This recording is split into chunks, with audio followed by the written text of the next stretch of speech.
We look at startups when you walk in and are pitching, the number one thing, and probably I'd say the number one piece that is why somebody fails with us. And I'll tell you, we probably get 5,000 plans a year. We probably log into our Salesforce, database 2,000.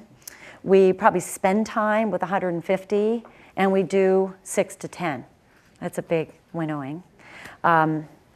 So you have to have thick skin to pitch and to begin with.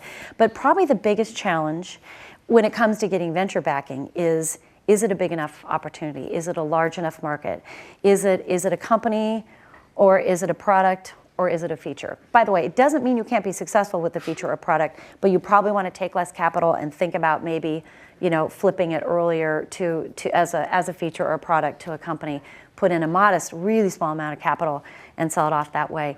But what we're trying to look at is it a big enough market opportunity? Is it a relevant team? You can be in your 20s, you can be in your 50s, you can be in Silicon Valley, you can be in Indianapolis, which is where ExactTarget is. So you don't have to be, we're pretty wide open. We just want a team that's relevant, and we're open to what relevance means.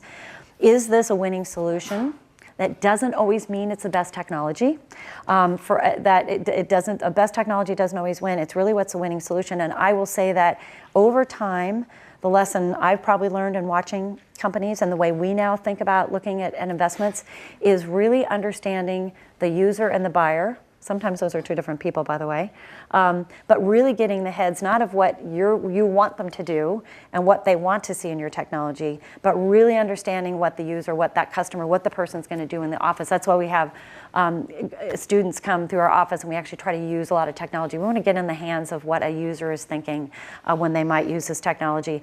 And also your business strategy. What kind of capital strategy do you have? We've talked a little bit about that. We're trying to figure out why now, why the solution, and why you.